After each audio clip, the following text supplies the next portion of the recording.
നേപ്പാളിൽ ഇപ്പോൾ നടക്കുന്ന സംഘർഷാവസ്ഥകൾ ഇതൊക്കെ പറയുന്നത് നേപ്പാളിലെ ഭരണം അഴിമതിയാണ്, അവിടെ ജീവിക്കാൻ കഴിയില്ല, സ്വാതന്ത്ര്യമില്ല എന്നൊക്കെ പറഞ്ഞുകൊണ്ടാണ് ചെറുപ്പക്കാർ തെരുവിലേക്ക് ഇറങ്ങി പ്രതിഷേധമൊക്കെ സംഘടിപ്പിച്ചത്. എന്താണ് യഥാർത്ഥത്തിൽ നേപ്പാളിൽ സംഭവിച്ചത്? ഒരു പോസ്റ്റാണ് അല്ലെങ്കിൽ ചില ഫോട്ടോസും ചില പോസ്റ്റുകളും ഒക്കെയാണ് ഇതിന് കാരണം എന്ന് പറയുന്നത്. എന്താണ് ആ പോസ്റ്റുകളും ഫോട്ടോസും ഒക്കെ?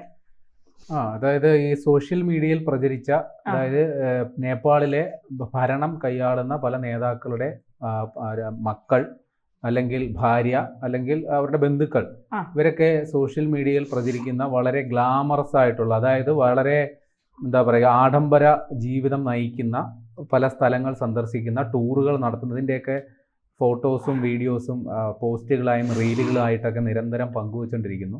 സാധാരണ ജനങ്ങൾ വലിയ രീതിയിൽ പട്ടിണി, ദുരിതം, ദാരിദ്ര്യം, തൊഴിലില്ലായ്മ, വിലക്കയറ്റം, ഈ പ്രശ്നങ്ങളൊക്കെ അഭിമുഖീകരിക്കുന്നു.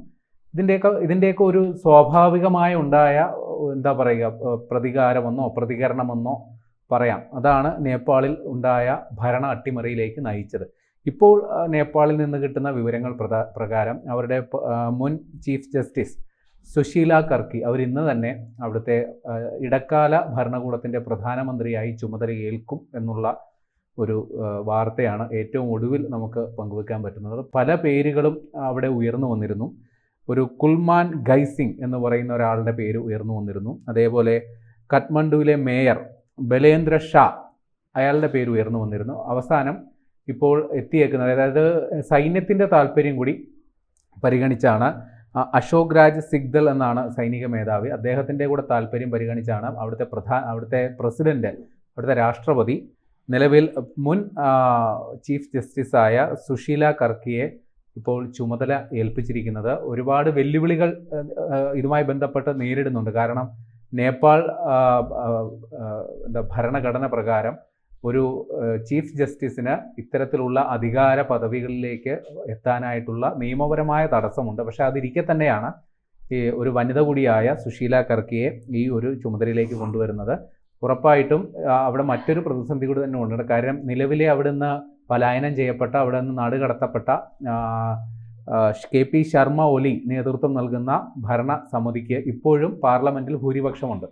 അവരൊക്കെ പല നേതാക്കളും രാജ്യം വിട്ട് ഓടി ഒളിച്ചെങ്കിലും അവിടെ ഇപ്പോഴും ഭരിക്കാനായിട്ടുള്ള അർഹത KP ശർമ്മ ഒലി നേതൃത്വം നൽകുന്ന ഭരണസമിതിക്കുണ്ട് എന്നുള്ള വാസ്തവം നിലനിൽക്കുന്നു. അപ്പോഴും ഇനി എന്താണ് അവിടെ ചെയ്യാൻ പറ്റുന്നത്? ഒരു ഇടക്കാല സർക്കാർ അധികാരമേറ്റാൽ സ്വാഭാവികമായും ഒരു കാലാവധി നിശ്ചയിച്ച് അടുത്ത തെരഞ്ഞെടുപ്പ് പ്രഖ്യാപിക്കും എന്നാണ് മനസ്സിലാക്കേണ്ടത്. പക്ഷേ ഇപ്പോൾ വരുന്ന മറ്റൊരു വിവരം കൂടിയുണ്ട്. ഈ സമരങ്ങൾക്ക് നേതൃത്വം കൊടുത്ത ജെൻസി എന്ന് പറയുന്ന അവർ നേരിടുന്ന ഏറ്റവും വലിയ പ്രതിസന്ധി അവർക്കൊരു നേതൃത്വം ഇല്ല എന്നുള്ളതാണ്, ഒരു സംഘടിത രൂപമില്ല. അപ്പോൾ അവരുടെ ആവശ്യങ്ങൾ പറയാൻ അവർക്കൊരു നേതാവ് വേണം. അപ്പോൾ ഒരു നേതൃത്വം ഇല്ലാത്തത് കൊണ്ട് തന്നെ അവരുന്നയിച്ച അല്ലെങ്കിൽ ഈ ഒരു പ്രക്ഷോഭം അവസാന ഘട്ടം എത്തുമ്പോൾ, അവസാന ലാപ്പിലെത്തുമ്പോൾ അത് ദിശയില്ലാത്ത തരത്തിൽ തട്ടിത്തെറിച്ച് പോകുന്നു എന്ന ഒരു സംഗതിയുമുണ്ട്. ഇപ്പോൾ പഴയ രീതിയിലേക്ക് തന്നെ നേപ്പാൾ മടങ്ങുകയാണോ എന്നൊരു ആശങ്കയുമുണ്ട്. നിലവിൽ അവിടെ ഇപ്പോൾ പലയിടത്തും കർഫ്യൂ പ്രഖ്യാപിച്ചിരുന്നു. അതൊക്കെ ഇപ്പോൾ പിൻവലിച്ചു തുടങ്ങി. അവിടെ സുപ്രീം കോടതി പ്രവർത്തനം പുനരാരംഭിച്ചു. അതേപോലെ തന്നെ ചില മാർക്കറ്റുകൾ, ചില വ്യാപാര സ്ഥാപനങ്ങളൊക്കെ അടഞ്ഞു കിടന്നതെല്ലാം തുറന്നു. അപ്പോഴും ഈ ഒരു 3 ദിവസം നീണ്ടു നിന്ന കലാപം, അതിൻ്റെ അവശേഷിപ്പുകൾ ഇപ്പോഴും നഗരമധ്യങ്ങളിലൊക്കെ ഉണ്ട്. അപ്പോൾ അതൊക്കെ ശുചീകരണ പ്രവർത്തനങ്ങൾ, ഈ കലാപം ആഹ്വാനം ചെയ്തവർ തന്നെ മുൻകൈ എടുത്ത് ശുചീകരണ പ്രവർത്തനങ്ങൾ നടക്കുന്നു. എന്നാലും പൊതുഗതാഗത സംവിധാനങ്ങൾ തൽക്കാലം പുനരാരംഭിച്ചിട്ടില്ല എന്നുള്ള കാര്യങ്ങളാണ്.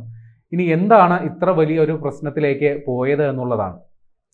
ഈ നേപ്പാൾ ഭരണകൂടം എന്താ പറയുക, ഒരു ഭാവനാശൂന്യമായി എടുത്ത ഒരു നിലപാടാണ് ഇത്ര വലിയ പ്രശ്നങ്ങളുണ്ടായി. ഞാൻ നേരത്തെ പറഞ്ഞതുപോലെ നേതാക്കളുടെ മക്കൾ സകല സുഖ സൗകര്യങ്ങളും അനുഭവിക്കുന്നു.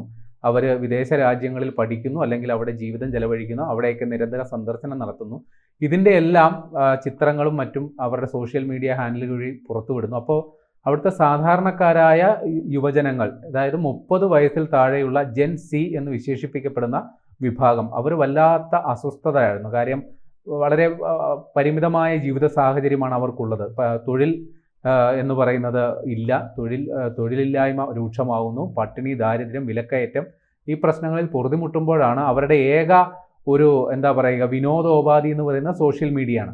അപ്പോൾ ഭരണകൂടം ഒറ്റയടിക്ക് 26 സോഷ്യൽ മീഡിയ സോഷ്യൽ മീഡിയകൾ ഒറ്റയടിക്ക് അങ്ങ് നിർത്തലാക്കി. അത് ഫേസ്ബുക്ക് ഉണ്ട്, വാട്സാപ്പ് ഉണ്ട്, ഇൻസ്റ്റാഗ്രാം ഉണ്ട്, എക്സ് പഴയ ട്വിറ്റർ, യൂട്യൂബ് ഉണ്ട്. അപ്പോൾ അതിനൊക്കെ സർക്കാർ പറഞ്ഞ ന്യായീകരണം ഇവരെല്ലാം തന്നെ ഈ വാർത്താവിനിമയ മന്ത്രാലയത്തിൽ രജിസ്റ്റർ ചെയ്യണം. അത് ഈ സുരക്ഷാ മാനദണ്ഡങ്ങൾ പാലിക്കുന്നില്ല, സ്വകാര്യത സംബന്ധിച്ചുള്ള പ്രശ്നങ്ങൾ പാലിക്കുന്നില്ല തുടങ്ങിയ കാരണങ്ങൾ പറഞ്ഞാണ് ഇത്തരത്തിൽ കർശന നിലപാടെടുത്തത്. പക്ഷേ ഈ വല്ലാതെ രീതിയിൽ അസ്വസ്ഥരായിരുന്ന യുവജനതയ്ക്ക് അവരുടെ ഏക ആശ്വാസമായിരുന്ന സോഷ്യൽ മീഡിയ അത് ഒറ്റയടിക്ക് നിർത്തലാക്കിയപ്പോൾ ചെറിയ രീതിയിലുള്ള അസ്വസ്ഥതകൾ വന്നു.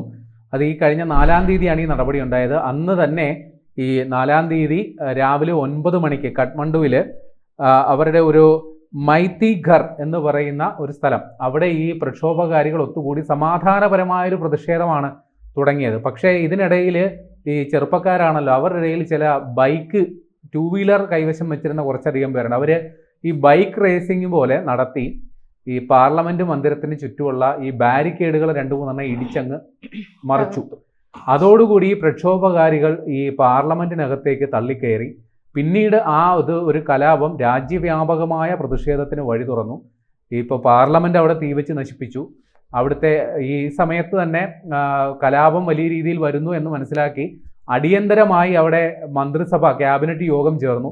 അപ്പോൾ തന്നെ ഈ പറയുന്ന സോഷ്യൽ മീഡിയയ്ക്ക് ഏർപ്പെടുത്തിയ നിരോധനം അടിയന്തരമായി അവർ പിൻവലിച്ചു. പക്ഷേ അതിനോടകം തന്നെ കലാപം പൊട്ടിപ്പുറപ്പെട്ടു. അപ്പോൾ ഏതാണ്ട് 19 പേർ കൊല്ലപ്പെട്ടു. ഇപ്പോൾ മരണസംഖ്യ 43 അപ്പോൾ തന്നെ ക്യാബിനറ്റ് യോഗം ചേർന്ന് പ്രധാനമന്ത്രി ഈ 19 പേരുടെ മരണത്തിൽ തനിക്ക് ദുഃഖമുണ്ട്, അരുതാത്തതാണ് സംഭവിച്ചത് എന്നുള്ള കാര്യങ്ങൾ പറഞ്ഞു. അത്തരത്തിൽ കലാപം പൊട്ടിപ്പുറപ്പെട്ടതിൽ മാപ്പ് പറഞ്ഞു. സോഷ്യൽ മീഡിയയ്ക്ക് ഏർപ്പെടുത്തിയ നിരോധനം പിൻവലിച്ചു. പക്ഷെ അതുകൊണ്ടൊന്നും ഈ പ്രതിഷേധക്കാർ അടങ്ങിയില്ല. അവർ ഈ മന്ത്രിസഭാ അംഗങ്ങളെ അടക്കം തെരഞ്ഞു പിടിച്ച പട്ടിയെ തല്ലുന്ന പോലെ തല്ലി അവശരാക്കുന്ന ദൃശ്യങ്ങൾ പുറത്തു വന്നു. കാരണം അത്രയ്ക്ക് ജനങ്ങളുടെ അമർഷം ഇക്കാര്യത്തിൽ ഭരണകൂടത്തിനെതിരെ ഉണ്ട് എന്നുള്ളതാണ് മനസ്സിലാക്കേണ്ടത്. ഈ പ്രധാനമന്ത്രിക്ക് അവസാനം അദ്ദേഹത്തിൻ്റെ ഔദ്യോഗിക വസതിയിൽ നിന്ന് പുറത്തേക്ക് ഇറങ്ങാൻ സൈന്യത്തിൻ്റെ സഹായം തേടേണ്ടി വന്നു എന്നുള്ളതാണ്. ഇപ്പോൾ പ്രധാനമന്ത്രിയോട് ഇപ്പോൾ സൈന്യം പറഞ്ഞത് ഇക്കാര്യത്തിൽ സൈന്യം ഇടപെടണമെങ്കിൽ നിങ്ങൾ രാജിവെച്ച് രാജ്യം വിടണം. അങ്ങനെ ഈ പ്രധാനമന്ത്രി അടക്കമുള്ള പ്രധാന ചുമതലകൾ ഉണ്ടായിരുന്ന മന്ത്രിമാരെ അടക്കം സൈന്യം ഹെലികോപ്റ്ററിൽ എയർലിഫ്റ്റ് ചെയ്താണ് സുരക്ഷിത സ്ഥാനങ്ങളിലേക്ക് മാറ്റിയത്. അവരിപ്പോൾ നേപ്പാളിൽ തന്നെ ഉണ്ടോ അതോ രാജ്യം വിട്ടോ തുടങ്ങിയ കാര്യങ്ങളിൽ നമുക്ക് ഇപ്പോഴും വ്യക്തതയില്ല. ഏതായാലും ഒരു കാര്യം വ്യക്തമാണ്, ഈ രീതിയിൽ യുവാക്കളെ അടിച്ചമർത്തിക്കൊണ്ടുള്ള യുവാക്കളുടെ താല്പര്യങ്ങൾ പരിഗണിക്കാതെ വന്ന ആ ഒരു പ്രക്ഷോഭം ഇപ്പോൾ അവസാന ഘട്ടത്തിൽ അത് അവരെന്താണോ ഉദ്ദേശിച്ചത് ആ നിലയിലേക്ക് എത്തിയിട്ടില്ല എന്നാണ് മനസ്സിലാക്കേണ്ടത്. കാരണം അവർക്കൊരു സംഘടിത നേതൃത്വമില്ല. ഒരു രാഷ്ട്രീയ പാർട്ടിക്ക് ഒരു നേതാവുണ്ട്, ഒരു ഭരണഘടനയുണ്ട്, അല്ലെങ്കിൽ ഒരു നയപരിപാടിയുണ്ട്. അതൊന്നുമില്ലാതെ പെട്ടെന്ന് പൊട്ടിപ്പുറപ്പെട്ട ഒരു പ്രക്ഷോഭം. ഇപ്പോൾ പേരിന് പറയാനാണെങ്കിൽ ഹാമി നേപ്പാൾ എന്ന് പറയുന്ന ഒരു സംഘടന 2015 നേപ്പാളിൽ രൂപീകൃതമായ ഒരു നോൺ പ്രോഫിറ്റ് ഓർഗനൈസേഷൻ, ഒരു സന്നദ്ധ സംഘടനയാണ്. പേരിനെങ്കിലും ഇതിൽ ഒരു പറയാൻ പറ്റുന്ന ഒരു സംഘടനയുള്ളത്. പക്ഷെ അവർക്ക് പോലും ഒരു ഏകോപനമോ ഒരു നിയന്ത്രണവും ഇല്ല. പിന്നെ പറയാൻ പറ്റുന്നത് കഠ്മണ്ഡുവിലെ മേയർ, അത് ബാലേന്ദ്ര ഷാ എന്ന് പറയുന്ന ആളാണ്. അയാൾ ഒരു റാപ്പറാണ്. ഈ പറയുന്ന പ്രക്ഷോഭങ്ങൾക്കെല്ലാം സോഷ്യൽ മീഡിയ വഴി അകമഴിഞ്ഞ പിന്തുണ പ്രഖ്യാപിച്ച ആളാണ്.